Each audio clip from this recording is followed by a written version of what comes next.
There he goes into that drugstore. He's stepping on the scales. Weight 239 pounds. Fortune, danger. Who is it? The Fat Man.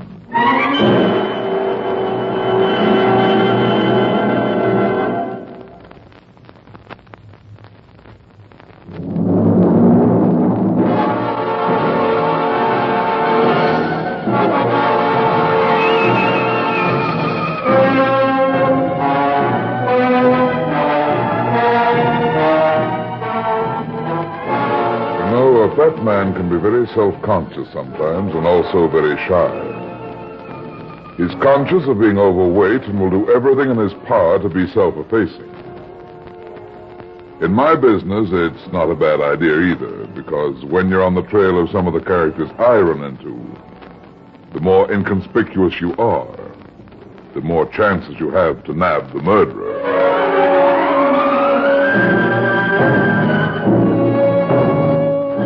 And now, here's the Fat Man in Murder Wears a False Face.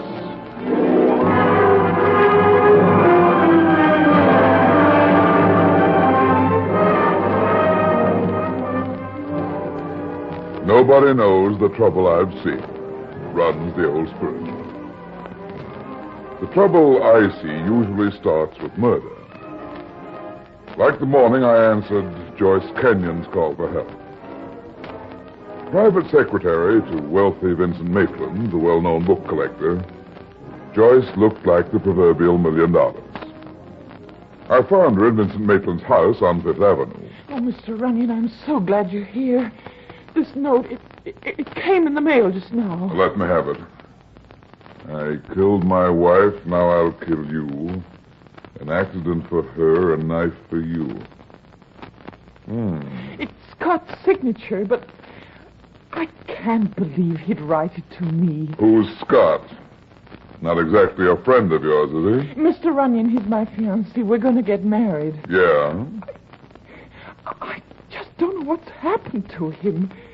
He disappeared 5 days ago. I'm just worried sick about him. Why not call the Missing Persons Bureau? Oh, no, the publicity would hurt his business. Scott's a rare book dealer. It might hurt his little girl. I get it now. Scott Pearson, huh? Oh, you know him? I know a little about the rare book business, part of my homemade education. He said he killed his wife. How about that? Scott couldn't kill anybody. His wife died in an auto accident 3 years ago. Scott was badly hurt in the same crash. Any reason why he'd threaten you? Of course not. He's been under considerable nervous strain lately. But he wouldn't tell me why. You don't know why he's threatened you or why he's disappeared? Oh, excuse me. Hello? Darling, I'm going to kill you. What? Humpty Dumpty. Scott, where are you? Tell him I want to see him. Yes, Scott, listen to me. What's he saying? Scott, please. I want to talk to you. We've been so worried. Scott. Oh, he's hung up. He wouldn't answer me. He simply recited Humpty Dumpty. The nursery rhyme? That all? No. His very first words were, "Darling, I'm going to kill you."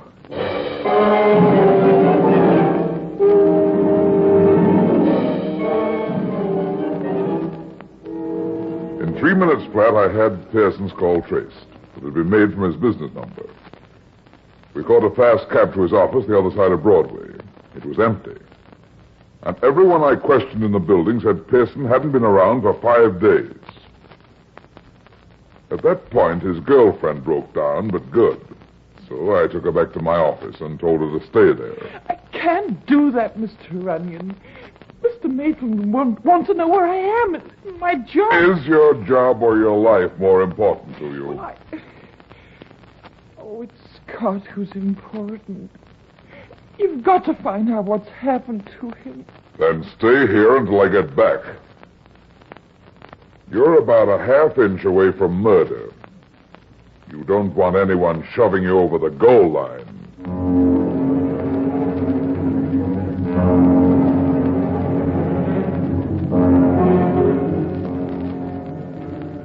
In the cab, Joyce had told me about Pearson's sister-in-law, Sylvia Lawton. Sylvia was his housekeeper and looked after his daughter after his wife died. She opened the door to me in Pearson's apartment in the East 50s. Mr. Runyon, this is horrible. I can't believe Scott would threaten Miss Kenyon this way. So Joyce said. But she also said he'd written the note, and she said it was his voice on the phone. You have any ideas about it, Miss Lawton? I can't imagine why Scott would do this. I simply don't know what could have happened to him. Where's his little girl? Oh, staying with her grandmother, thank goodness. His fiancée told me he's been pretty nervous lately. What do you think's been worrying him? Scott never told me anything about his business.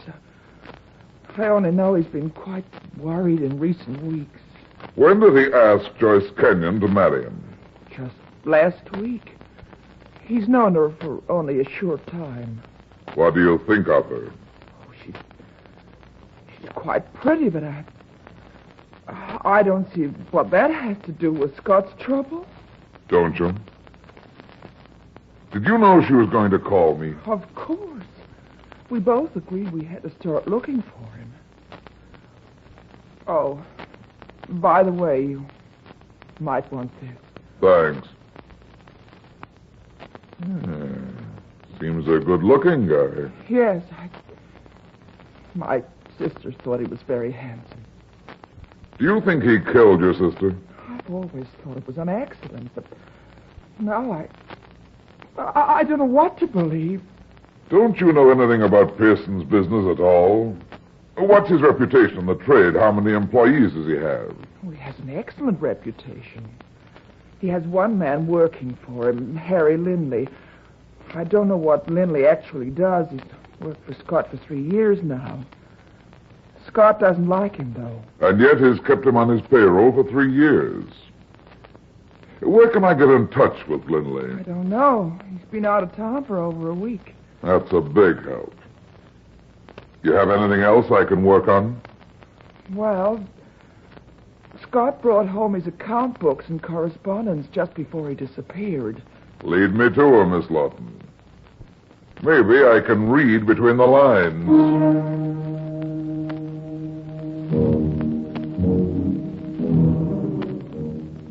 Checking over Pearson's accounts, I realized the rare book business was big-time stuff. He'd made some really fancy sales, $20,000 and $30,000 a crack. The biggest 3 years before, when he'd sold Vincent Maitland a Shakespeare folio of Troilus and Cressida for 75 G's. Shortly after, before his wife died, he'd taken Harry Lindley on his payroll. His weekly payments to Lindley had become progressively larger. Unusually large. I've seen items like that before, and they've added up to one thing. Blackmail. It was enough to send me over to Vincent Maitland's house again. Well, Runyon, what do you want? My secretary told me about you and her problem, but I don't know if I can help you. You could, if you could tell me where Scott Pearson is. I would if I could. I've been trying to reach him for 4 days now. Where is he? That's what I'm trying to find out. His fiancée just hired me. Funny you didn't know about it. Anyway, what's your interest in him? The scoundrel's ruined my reputation. 3 years ago, he sold me a certain rare manuscript. Troilus and Cressida? Exactly. I sold it at a profit last week. Now I find it's a forgery. I've got to find Pearson and get my money and the truth from him. What makes you so sure it's a forgery? Spectroscopic examination of the paper and ink. The paper's genuine 17th century, but not the ink. My buyer's appraiser tested it, something I didn't do when I bought it from Pearson. Oh, confound that phone. Hello? What? No, she isn't here. Yes, I have your number. Goodbye. Blasted nuisance. Young idiot keeps calling my secretary. Sounds lovesick. Sounds interesting. Who is he? Interesting? Don't be absurd. But, what does this have to do with Pearson? Why not let me find out? Who's the guy so interested in Joyce Kenyon? Oh, his name's Ron Jordan. Runs a garage in Manhasset. You have his number? Here. See me if you like, but remember this. It's Pearson's number I'm after.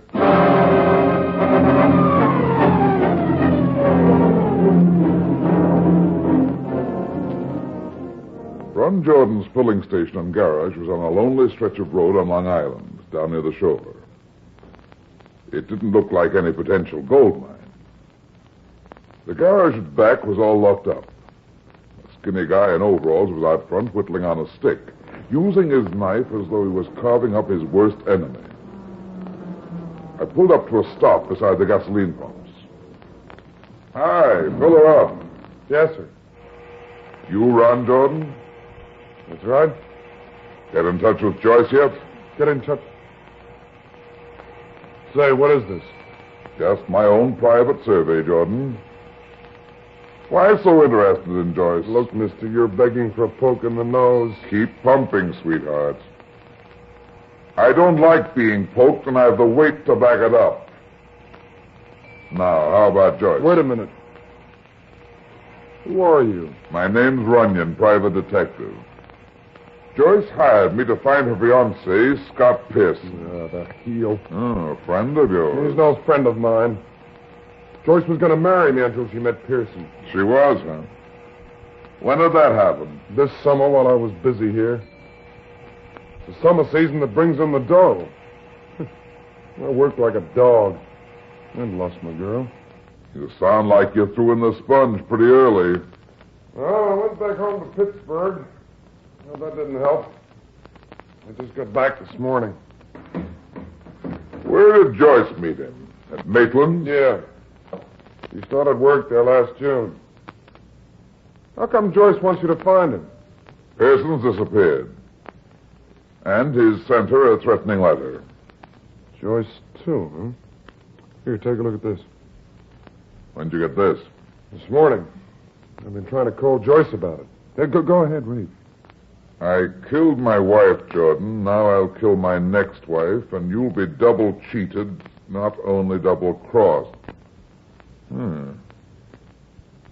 Typewritten like the first one. He's a maniac, Runyon. All the signs of paranoia are here, all right. Oh, find him. Find him before something happens to Joyce. Still lugging the torch around, huh? Never mind that. Find him and let him know. For his own sake, Runyon, if he harms Joyce in any way, I swear I'll kill him.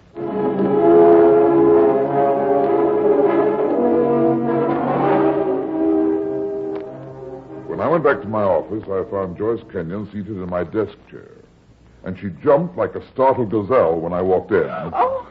Although I must say I've never seen a startled gazelle in nylon. Oh, it's only you, Mr. Runyon. Yeah, it sure is. You've had a long wait, haven't you? It seemed like an eternity. Any visitors? Not even a phone call. Have you found out anything yet?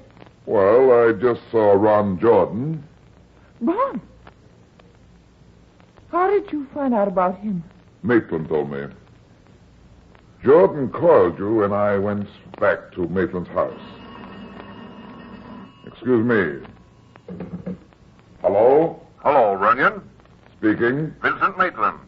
I've had a call about my Troilus and Cressida from Harry Lindley, the chap who works for Pearson.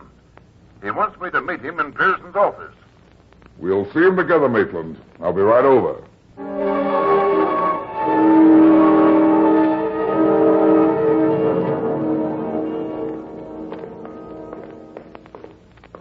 I still don't get this, Runyon. I don't get it at all. I think we'll find out Lindley's been blackmailing Pearson over your Troilus and Cressida. That's why Pearson had him on his payroll. You mean Lindley knew it was a forgery? Yeah. Now that Pearson's vanished, Lindley figures he can make another buck telling you it's a fake. He's crazy if he thinks he'll get anything out of me for that. Well, here's the office. Let me handle Lindley. I'm going to get my hands on Pearson, that's all. Looks like... Oh, brother. Scott. Yeah. Looks like we're too late. It's as true now as it ever was. Dead men tell no tales.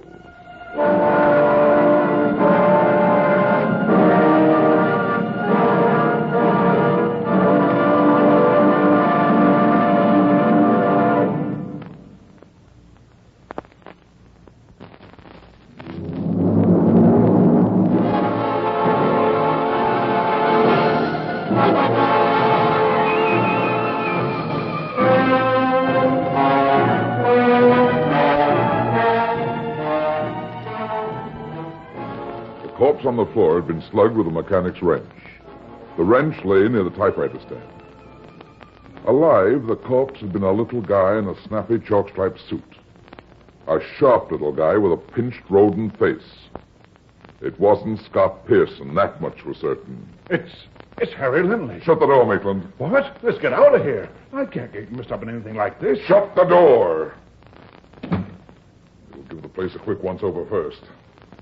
Let's see if our stiff is really Harry Lindley. You don't touch him. Your fingerprints. Don't worry about fingerprints. It's his wallet. What's in it? A $10 bill, pocket comb, driver's license. That's Harry Lindley, all right. A scrap of paper with a phone number on it. Why, that's my phone number. Okay. We'll keep that for your collection. Is that all he had? Yeah, he traveled light. It can go back in his pocket. Hey, let's get out of here, Runyon. We've found out what we want to know. You won't find anything. There's nothing here. Isn't there? What about this? What? Look at this note on the typewriter. My final warning before you die, I tell you... That's all? Yeah. Somebody was interrupted. Lindley, you mean? Or Pearson. I'll compare the typing with the other two notes. Suppose I ought to answer that? Hey, you out of your mind, Runyon. We've got to get out of here. Take it easy. Not going to lose. No. No, he's been gone for 3 days. Goodbye. That's funny. What was it? That was Sylvia Lawton. This phone rings at Pearson's home, too. What's that got to do with it, Runyon? Let's go, for heaven's Wait a sake. second. Here's something else. Now what? A man's cufflink. A monogrammed cufflink. Let me see those initials. S.P. Scott Pearson. Could be. Or Sam Price, or Steve Palmer. It has to be Pearson. You said Lindley was blackmailing him. His cufflink was torn off in the struggle. Yeah. Well, now we can blow, Maitland. We've got to notify the police, but I don't intend to welcome them when they get here.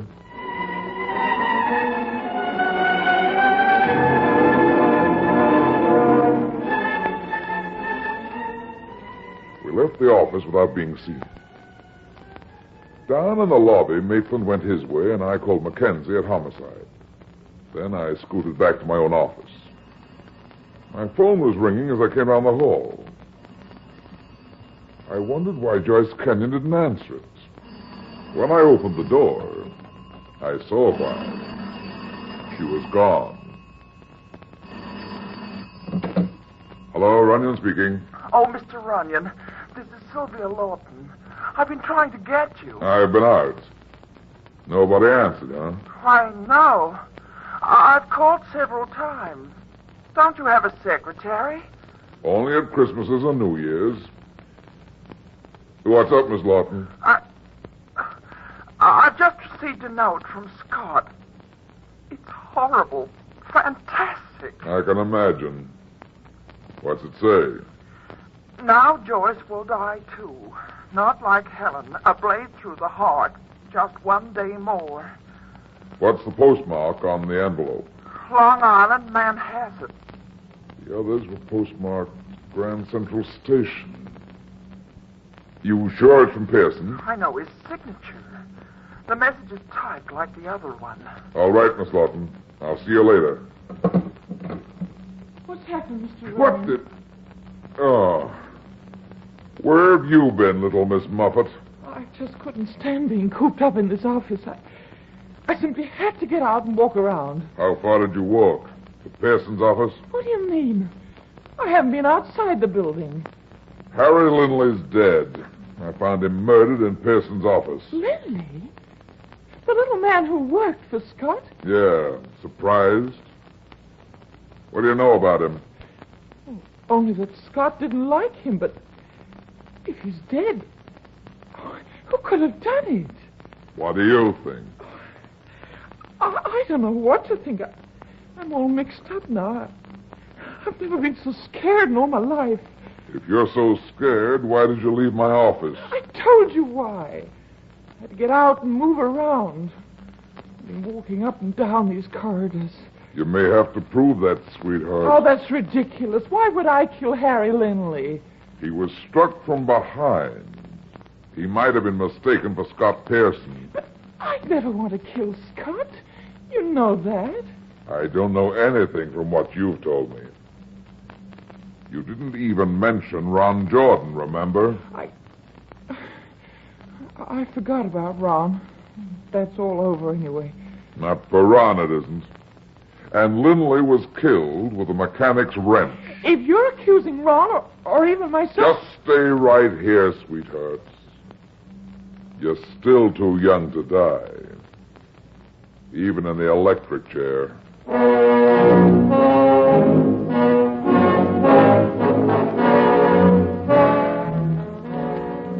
Leaving Joyce in my office, I drove back to Ron Jordan's garage.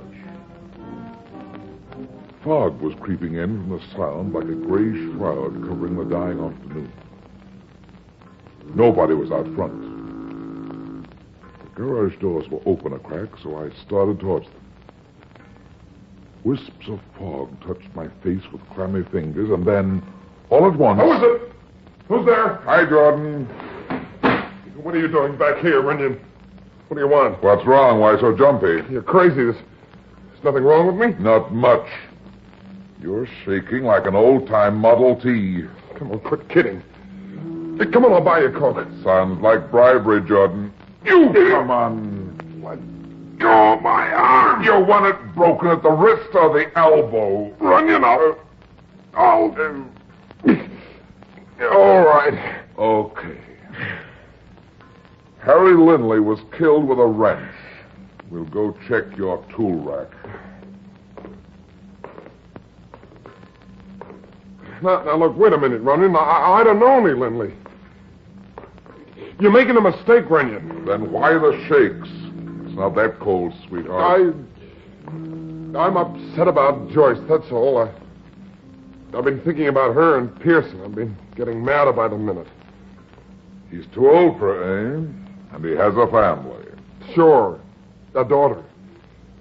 The kid may not even like Joyce. Funny, you should start worrying about that when you know Pearson's already threatened to kill Joyce. Open those doors. Now, turn on the light. Now, look, Runyon. Like I told you, I've been aware. I just opened up back here. Save it, sweetheart. Save your breath for the DA.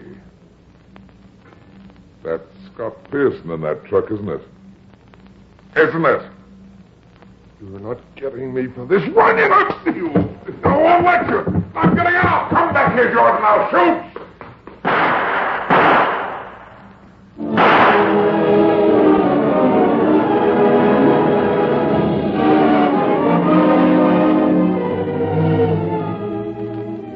I aimed for his legs, but he was already outside.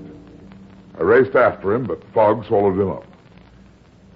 I groped my way back to Scott Pearson in the garage, slugged from behind like Harry Linley. His body in an open delivery truck. He'd been dead several days. I went through his pockets and came up with a sales slip from a music shop on 42nd Street. After calling the police and spreading the alarm for Jordan, I called my office. No answer. Joyce Canyon was gone again. I climbed into my car and headed for Manhattan. When I reached my office... Runyon, where have you been?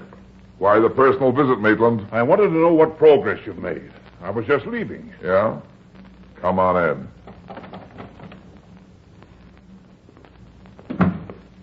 Well, how about it, Runyon? Have you found out anything new about Pearson? Yeah, he's dead. Murdered. What? I found him in Jordan's garage. He's been dead for several days, maybe a whole week. But that means... It means a lot of things, Maitland. You know Pearson's home number? No, I don't. What good will it do to call there? Skip it.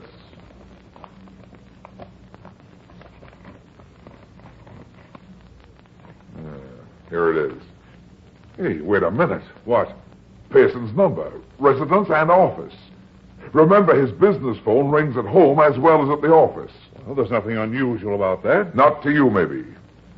But not many businessmen have the same phone number for two different addresses. Well, what of it? What difference does it make? With what I found in Pearson's pocket, it turns this case right onto its ear. Come on. We're getting over to Pearson's apartment right away.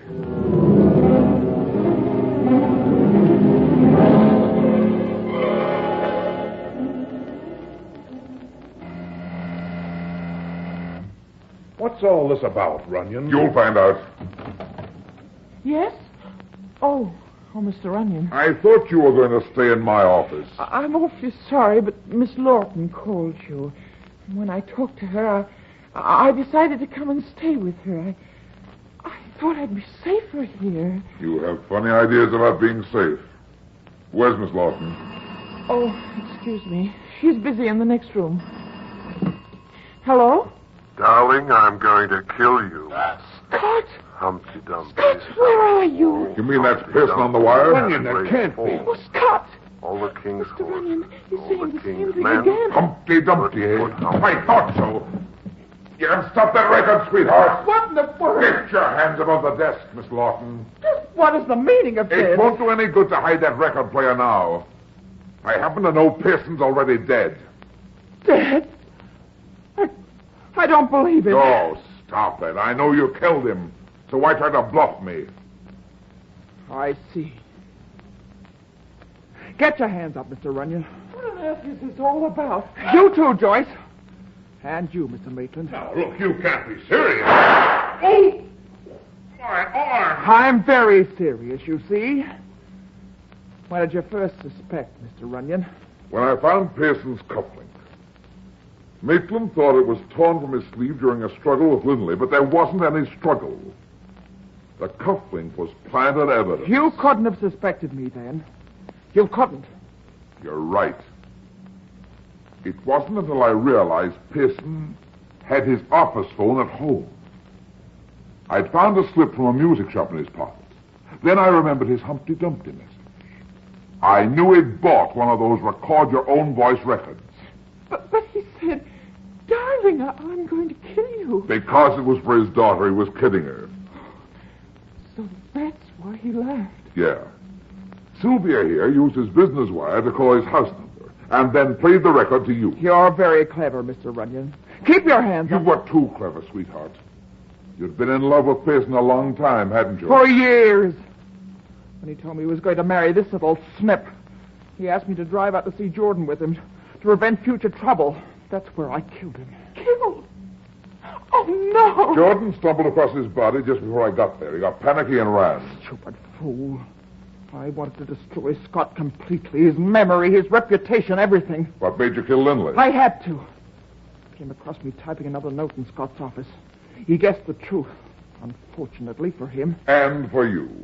You spun your last platter as an amateur disc jockey, baby. Stay where you are. I still have a gun. It won't do you any good. Hand it over. Mr. Runyon, look out! Oh, that's all from you, Sylvia. Oh, you...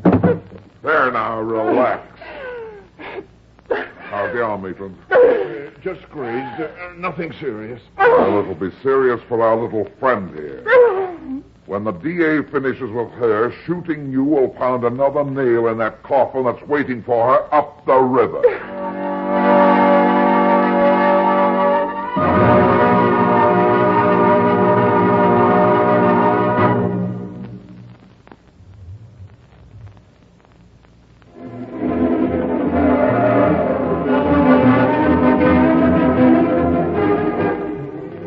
Well, that's that. It seems I spend my life in getting into trouble and getting out of it. But at the same time, I generally manage to get some other people in and out of trouble, too. Be seeing you again. So long.